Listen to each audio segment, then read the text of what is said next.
वाह, कॉन्ग्रेचुलेशंस, आप इस वीडियो में आए हो। तो मैं जानता हूं कि आप अपनी लाइफ को कंप्लीटली बदलना चाहते हो।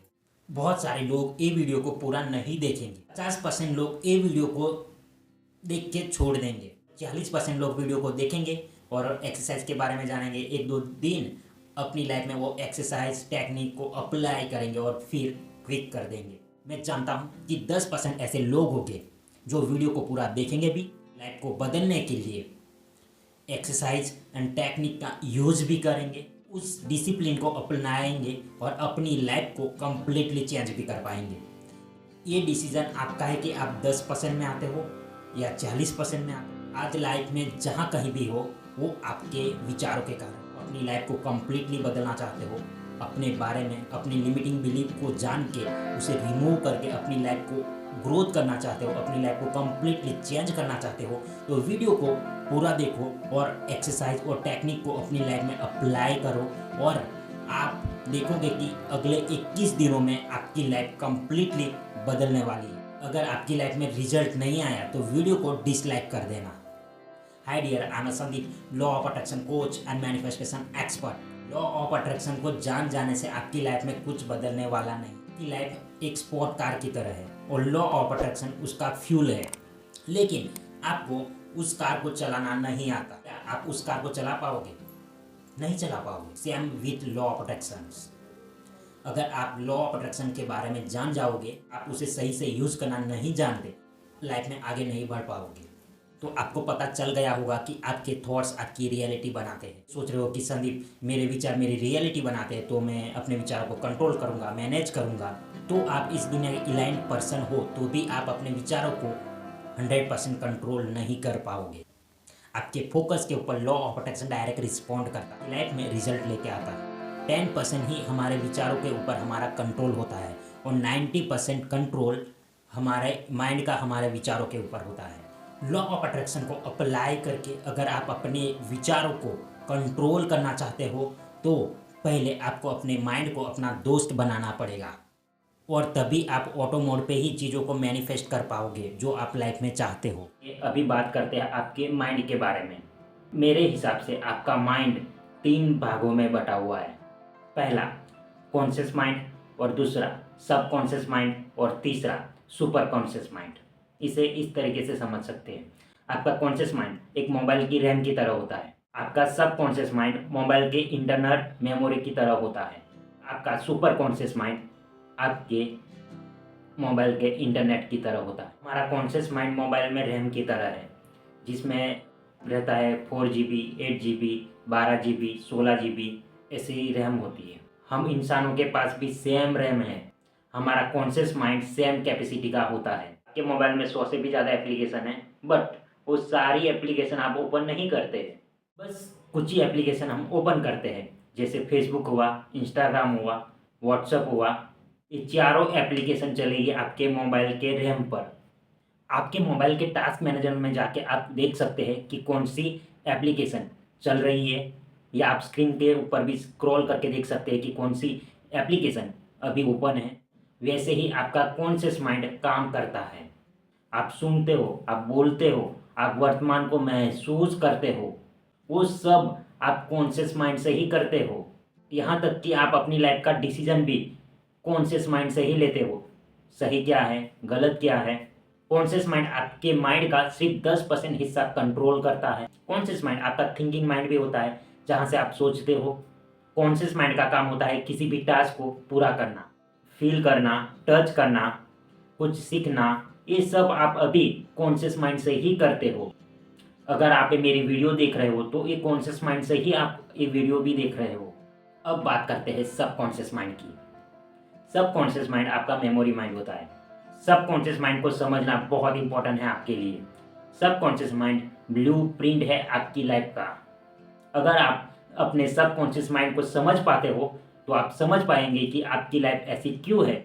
आप अपनी लाइफ में जहाँ कहीं भी हो, आप कितना पैसा कमा रहे हो, आप किस तरह के रिलेशनशिप में हो, आप लाइफ की रियलिटी को एक्सपीरियंस कर रहे हो, सब कुछ आपके सबकॉन्शियस माइंड के कारण होता है। मैंने बोला था कि आपके विचारों के ऊपर आपका कंट्रोल नहीं है। आपके विचार चलते हैं आपके कॉन्शियस माइंड में। वो आते कहाँ से है? वो आते हैं आपके सबकॉन्शियस माइंड से। देखो, मैंने ये भी बोला था कि आपके थॉट के ऊपर आपका कंट्रोल नहीं है। इस बात के ऊपर बिलीव करते हो तो मैं आपको चैलेंज करता हूँ, 10 मिनट के लिए आंखें बंद करके बैठ जाइए और अपने विचारों को देखिए। तब आप समझ पाएंगे कि आपके विचार आते हैं, जाते हैं। आप जितना ज़्यादा अपने विचारों को कंट्रोल करने की कोशिश करोगे, वो आपको उतना ही परेशान करेंगे। आपको लगता होगा कि संदीप, ये थॉट आते कहाँ से? पर ये थॉट आते हैं आपके सबकॉन्शियस माइंड से। सबकॉन्शियस माइंड को मेमोरी माइंड भी बोला जाता है। बचपन से लेकर आज तक आपने जो भी एक्सपीरियंस किया है, उससे ही आपकी मेमोरी बनती है और उसी यादों से तुम्हारा सबकॉन्शियस माइंड बनता है। लेकिन कभी कभी वो यादें इतनी स्ट्रांग हो जाती है कि आपकी लाइफ को कंट्रोल करने लग जाती है। फॉर एग्जाम्पल, सर्कस में क्या होता है? बड़े से हाथी को छोटी सी रस्सी से छोटे पुल से बांध कर रखा जाता है। हाथी में उतनी ताकत होती है कि उस रस्सी को वो बहुत ही आसानी से तोड़ सकता है। उस रस्सी को तोड़ने की कोशिश नहीं करता है। होता क्या है, बचपन में उस हाथी को सर्कस में लाया गया था, तब वो छोटा था। उस समय उस डंडे से सेम रस्सी से बांध कर उसे रखा गया था। उस हाथी को पसंद तो नहीं आया, उसने उसे तोड़ने की बहुत कोशिश की, लेकिन उस समय वो छोटा था तो उसमें उतनी ताकत नहीं थी। कई बार कोशिश करने से भी उसे तोड़ नहीं पाया। उस रस्सी को तोड़ने की याद इतनी स्ट्रांग हो गई, एक बिलीव बन गई। अब उसे पूरा विश्वास है कि अब वो रस्सी को तोड़ नहीं पाएगा। रियलिटी तो ये है कि वो हाथी उस रस्सी को तोड़ सकता है, पर उसका माइंड ये बिलीव नहीं करता। उसके माइंड में ऐसी मेमोरी है, यादें हैं कि वो रस्सी को तोड़ नहीं पाएगा। हाथी इसे ना ही तोड़ने का प्रयास करता है और ना ही इसे तोड़ पाता है। इसी हाथी की तरह हम इंसान में भी कुछ ऐसी यादें होती है, मेमोरी होती है। इस हाथी की तरह ही हम इंसान भी हमारे माइंड में कुछ यादें क्रिएट कर लेते हैं। कुछ यादें अच्छी होती है, कुछ यादें बुरी होती है और कुछ यादें इतनी स्ट्रांग होती है कि वो एक बिलीव बन जाती है और हमारी लाइफ को कंट्रोल करने लगती है। और हमारे सबकॉन्शियस माइंड में ऐसे कई सारे यादें होती है जो हमें लिमिट में रोक कर रखती है और उसे बोलते हैं लिमिटिंग बिलीव। लिमिटिंग बिलीव एक ऐसी मेमोरी होती है जो हमें याद होती है, जो हमें कहती है कि हम नहीं कर सकते। तो मैं जब स्कूल में था तो एक लड़की मुझे बहुत पसंद थी। पहले हम दोस्त बने और दोस्ती कब प्यार में बदल गई हमें पता ही नहीं चला। हमारी लव स्टोरी शायद 1 साल तक चली। 1 साल कैसे गुजरा हमें पता भी नहीं चला। उसके बाद हमारा ब्रेकअप हो गया और वो लड़की चीट करके चली गई। उस ब्रेकअप में मैं डिप्रेशन में चला गया, सिगरेट पीने लगा, कबीर सिंह बन गया था और मेरी लाइफ बहुत ही ख़राब हो गई। बहुत दर्द हुआ, दुख हुआ। तो मेरे माइंड में कहीं ना कहीं एक लिमिटिंग बिलीव बन गई। दुनिया में सारी लड़कियां ऐसी होती है जो धोखा देती है, चीट करती है, ये प्यार करते हैं तो हमें दर्द मिलता है, दुख मिलता है। ये मेरे माइंड में लिमिटिंग बिलीव बन गई और मेरे लिए बहुत मुश्किल हो गया उस दर्द को भुलाना, उस रिलेशनशिप को भुलाना। मेरे लिए उस दर्द को भूलना इतना मुश्किल हो गया कि मैं डिप्रेशन में तक चला गया था। मेरा माइंड अभी भी वो लिमिटिंग बिलीव में अटका हुआ है। आज भी कभी कभी कोई लड़की प्रपोज करती है तो मुझे पहला यही डाउट खुद के ऊपर आता है कि ये मुझे धोखा तो नहीं देगी, ब्रेकअप तो नहीं करेगी। ऐसा मेरे माइंड में थॉट्स आता है। एक्चुअली ये थॉट्स आता है मेरी लिमिटिंग बिलीव से। रिलेशनशिप में जाने से डर लगता है और ये मेरी लिमिटिंग बिलीव बन चुकी है। रियलिटी तो कुछ और है। सारी लड़कियां एक जैसी नहीं होती। आज भी देखता हूँ कि बहुत सारे ऐसे रिलेशनशिप है जिनके लव मैरिज हुए, अरेंज मैरिज हुए, बहुत अच्छी तरह से लाइफ जी रहे हैं। तो ये मेरी लिमिटिंग बिलीव थी। मैं किसी नए रिलेशनशिप में आऊँ तो मुझे वो डर लगता था कि ये लड़की मुझे छोड़ के चली जाएगी, फिर मुझे वो पेन होगा, दर्द होगा। तो वो पेन और दर्द लेना नहीं चाहता था, तो मैं उस रिलेशनशिप से बचने की कोशिश करता था। एक्चुअली मुझे बाद में समझ में आया कि ये मेरी लिमिटिंग बिलीव है, जो मुझे पास्ट में एक्सपीरियंस हुए हैं उससे ही मेरी मेमोरी बनी है। और वो यादें इतनी स्ट्रांग हो गई थी कि मेरी लिमिटिंग बिलीव बन गई और मुझे नए रिलेशनशिप में जाने से वो रोकती थी। लेकिन मैंने मेरी लिमिटिंग बिलीव को पहचाना, उसे मैंने डिलीट किया और मैं अभी बहुत अच्छे रिलेशनशिप में हूँ। ऐसी ही लिमिटिंग बिलीव हम हमारी लाइफ के चारों एरिया में बना देते हैं। हेल्थ में बनती है, वेल्थ में बनती है, रिलेशनशिप में बनती है, करियर में बनती है, सक्सेस में बनती है। वो कहानी तो आपने सुनी होगी। कुएं के अंदर मेंढक रहता है, उसे लगता है कि यही मेरी दुनिया है। लेकिन एक दिन ऐसा होता है, जो नदी का मेंढक है घूमते घूमते उस कुएं में आ जाता है और कुएं के मेंढकों से बात करने लगता है, क्या तुम इधर क्यों रहते हो? चलो मेरे साथ नदी में, जो बहुत बड़ी है। वहाँ अच्छा खाना है, अच्छा घूमना है, पूरी फ्रीडम है, आप जो चाहे वो कर सकते हो। तो कुएं वाले मेंढक बोलते हैं, अच्छा। तो वो छलांग मार के देखता है, क्या इतनी बड़ी है तुम्हारी दुनिया? फिर नदी वाला मेंढक बोलता है, हाँ, इससे भी बड़ी है। और थोड़ी ज़्यादा छलांग मार के देखता है, क्या इतनी बड़ी है तुम्हारी दुनिया? तो नदी वाला मेंढक बोलता है, नहीं नहीं, इससे बहुत बड़ी दुनिया है। और छलांग मार के देखता है, क्या इतनी बड़ी है दुनिया? नहीं नहीं, इससे भी बड़ी दुनिया है। तो कुएं वाले मेंढक ना हंसने लगते हैं। ये स्टोरी हमारी लाइफ में भी सेम लागू होती है। ऐसी कई सारी लिमिटिंग बिलीफ हमारे सबकॉन्शियस माइंड में होती है, जो हमें कहती है कि हम कुछ नहीं कर सकते। फॉर एग्जाम्पल, अगर आप गरीब घर में जन्म लेते हैं, जहाँ मंथली सैलरी 10,000 रुपया है, तो आप ये बिलीव लेके आगे बढ़ते हो कि मैं 20,000 रुपया कमा लूँगा या 25,000 रुपया कमा लूँगा। अगर आप ऐसी फैमिली में जन्म लेते हैं जहाँ मंथली सैलरी 1,00,000 रुपया होता है, 2,00,000 रुपया होता है, जॉब करके या बिजनेस करके आप उसके अराउंड ही अर्निंग करने लग जाओगे। इसी तरीके से कई सारी लिमिटिंग बिलीव हमारे माइंड में बनती है। जैसे पैसा कमाने के लिए 2 नंबर के काम करने पड़ते हैं, पैसा पेड़ पे नहीं उगता, पैसा ही सारी बुराई की जड़ है, पैसा खुशी नहीं देता। मेरा दोस्त है जो मुझे बोलता है कि संदीप, मेरे लिए पैसा इम्पोर्टेंट नहीं है। वो काम तो एक्चुअली पैसे के लिए ही करता है। वो पता है कि उसकी मानसिकता ऐसी है, इसीलिए मैं उससे बात नहीं करता और मैं ज़्यादातर उससे दूर ही रहता हूँ, क्योंकि मुझे पता है जैसे लोगों के साथ हम रहते हैं वैसे ही हम बन जाते हैं। इसीलिए ऐसे नेगेटिव लोगों से मैं जितना ज़्यादा हो सके दूर ही रहता हूँ और उन लोगों को मैं कभी कॉल भी नहीं करता। अब जानते हैं लिमिटिंग बिलीव बनती कैसे हमारे सबकॉन्शियस माइंड में। सबसे पहले हमें हमारे बचपन में जाना पड़ेगा। जन्म से लेके 7 साल के बीच में सारी लिमिटिंग बिलीव हमारे माइंड में बनती है। जब हमारा जन्म होता है तब हमारा दिमाग कोरे कागज़ की तरह होता है और उसके ऊपर हम कुछ भी लिख सकते हैं। देखो, आपका जब जन्म होता है तो आप अपने पेरेंट्स से मिलते हो, वो आपको बताते हैं आप हिंदू हो, मुस्लिम हो, दूध क्या होता है, पानी क्या होता है, ऊपर क्या होता है, नीचे क्या होता है, लेफ्ट में क्या होता है, राइट में क्या होता है। उन्होंने जो इस दुनिया के बारे में सीखा वही आपको बताते हैं और आप उन बातों को सच मान लेते हो। देखते हो कि आपके मम्मी पापा का रिलेशनशिप कैसा है, वो कितना पैसा कमाते हैं, आपके घर के अंदर प्यार है, क्या आपके घर के अंदर खुशी है, आपके घर के अंदर पैसों को अच्छी तरह मैनेज करते हैं। आप यहाँ से बिलीव बनाना स्टार्ट करते हो। आप इधर से जाते हो आप स्कूल में, वहाँ से आपको नए फ्रेंड्स बनते हैं और आप अपनी टीचर से मिलते हो जो बोलती है कि तुम मैथ्स में अच्छे हो, तुम इंग्लिश में अच्छे नहीं हो। और वहाँ से आप बिलीव बनाना स्टार्ट करते हैं कि मैं इंग्लिश में अच्छा हूँ, मैं मैथ्स में अच्छा नहीं हूँ।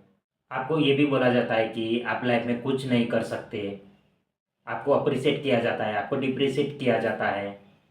तो कई सारी चीज़ें बोली जाती है जहाँ से आप एक बिलीव बना लेते हो। उसके बाद आप रिलेशनशिप में आते हो। अगर आपका पार्टनर अच्छा है, आपको प्यार देता है, आपको खुशी देता है, तो आप ये बिलीव बना लेते हो कि प्यार बहुत अच्छा है, खुश होते हो। लेकिन वही पार्टनर आपको चीट करता है, आपको धोखा देता है, तो आप ये भी बिलीव बना लेते हो कि प्यार में दर्द मिलता है, दुख मिलता है। ये बिलीव बना लेते हो। चलो अभी डीप लेवल पे जाके देखते हैं कि आपकी लिमिटिंग बिलीव कैसे बनती है। लिमिटिंग बिलीव को डेवलप करने के 3 फैक्ट्स है। पहला, एक्सपीरियंस। जिन भी चीज़ों का आपको लाइफ में एक्सपीरियंस होता है उन चीज़ों से आपकी बिलीव बन जाती है। और दूसरा, वर्बल प्रोग्रामिंग। शुरू से लेकर अभी तक आपके पेरेंट्स, आपके टीचर्स, आपके फ्रेंड्स, आपके रिलेटिव, आपके रिश्तेदार, बहुत सारे ऐसे लोगों ने आपसे जो बातें बोली है वो आपके सबकॉन्शियस माइंड में बिलीव बन जाती है। और तीसरा आता है मॉडलिंग। जब मेरी माँ काम करके थक जाती है तो बोलती है, हे कृष्णा। मैं कृष्णा भगवान का इतना बड़ा भक्त तो नहीं हूँ, मैं भी काम करके थक जाता हूँ तो बोलता हूँ, हे कृष्णा। हे कृष्णा ये मैं बोलता हूँ तो मैंने मॉडलिंग के थ्रू सीखा है। मेरी मम्मी एक चीज़ बोलती थी, अनकॉन्शियसली अपनी माँ के बिहेवियर को अपने अंदर डाल दिया। आपको ये 3 चीज़ों का ध्यान रखना है कि लाइफ में जो भी एक्सपीरियंस हुए हैं, जो भी सुना है आपने, आपकी लाइफ में जो भी लोगों को करते देखा है, उससे बिलीव डेवलप होने लग जाती है। इसे इस तरीके से समझते हैं कि आपका सबकॉन्शियस माइंड एक बड़ा ऑफिस है। उस ऑफिस में कई सारी फाइलें रखी है। वो फाइलें आपकी लिमिटिंग बिलीव है और ये अलग अलग हो सकती है। एक फाइल हो गई हेल्थ की, एक फाइल हो गई रिलेशनशिप की, एक फाइल हो गई वेल्थ की। ऐसी हजारों फाइलें रखी हुई है आपके सबकॉन्शियस माइंड के ऑफिस में। आप अपने कॉन्शियस माइंड को ऑफिस बॉय की तरह समझ सकते हो। आपकी लाइफ में कई सारी सिचुएशन होती है, कभी अच्छा होता है, कभी बुरा होता है। आप अपने कॉन्शियस माइंड को ये भी समझ सकते हैं कि एक वॉचमैन की तरह है। देखो, आप पास्ट में कोई रिलेशनशिप में थे और वहाँ पे आपको धोखा मिला था। लाइफ में पेन को महसूस किया था, दर्द हुआ था, दुख हुआ था, आप डिप्रेशन में तक चले गए थे। ये सारे दर्द, दुख, वो सारे विचार आपका कॉन्शियस माइंड एक फाइल बना के आपके सबकॉन्शियस माइंड में रख देता है। कुछ सालों के बाद नए रिलेशनशिप में आए, आपके पार्टनर ने आपके साथ कुछ रिएक्ट कर दिया और आपका कॉन्शियस माइंड आपके सबकॉन्शियस माइंड के ऑफिस में जाएगा। वहाँ पे रिलेशनशिप की फाइल ओपन करेगा और देखेगा कि आपने जो पास्ट में रिलेशनशिप में थे आप, तो आपने कौन से विचार सोचे थे, कौन से इमोशन फील किए थे, आपने क्या बिलीव डेवलप की थी पास्ट में। आपका सबकॉन्शियस माइंड सारे विचार आपको जनरेट करके देगा और ये नया पार्टनर भी आपको छोड़ के चला जाएगा। बहुत सारे लोग हैं हर बार नए रिलेशनशिप में आते हैं और उनका ब्रेकअप हो जाता है, लेकिन वो अपने लिमिटिंग बिलीव को पहचान नहीं पाते। लिमिटिंग बिलीव हमारे लाइफ के चारों एरिया में होती है। वो लिमिटिंग बिलीव हमें आगे बढ़ने से रोकती है और बहुत सारे ऐसे सिचुएशन है, बहुत सारे ऐसे रिलेशनशिप है जो एक लिमिटिंग बिलीव की वजह से टूटते हैं। वो चाहे लव मैरिज का हो, अरेंज मैरिज का हो, कोई भी रिलेशनशिप हो, एक छोटी सी लिमिटिंग बिलीव हमारे सबकॉन्शियस माइंड में होती है, उसकी वजह से ही वो रिलेशनशिप टूट जाते हैं। अगर आप लॉ ऑफ अट्रैक्शन का यूज़ करके अपनी लाइफ में रिजल्ट जनरेट करना चाहते हो, अपनी लाइफ को कम्प्लीटली बदलना चाहते हो, तो आपको अपने सबकॉन्शियस माइंड में से लिमिटिंग बिलीव को रिमूव करना पड़ेगा पहले, और तभी आप अपनी लाइफ को कम्प्लीटली चेंज कर पाओगे। मैंने आपको बोला था कि आपका कॉन्शियस माइंड सिर्फ 10% काम करता है, लेकिन आपका सबकॉन्शियस माइंड 90% कंट्रोल करता है। आप यूज़ करते हो अपने कॉन्शियस माइंड को किसी भी चीज़ को मैनिफेस्ट करने के लिए, लेकिन आपके सबकॉन्शियस माइंड में उस चीज़ के बारे में लिमिटिंग बिलीव है, तो आप उस चीज़ को कभी भी मैनिफेस्ट नहीं कर पाओगे। फॉर एग्जांपल, मनी के बारे में ही जान लेते हो। आप बहुत सारा पैसा कमाना चाहते हो, आप अपनी वेल्थ बनाना चाहते हो, आपके माइंड में मनी के बारे में लिमिटिंग बिलीव है कि मनी अच्छी नहीं है, मनी कमाने के लिए 2 नंबर के काम करने पड़ते हैं, मनी बहुत मुश्किल से आती है। ऐसी बहुत सारी लिमिटिंग बिलीव है आपके माइंड में।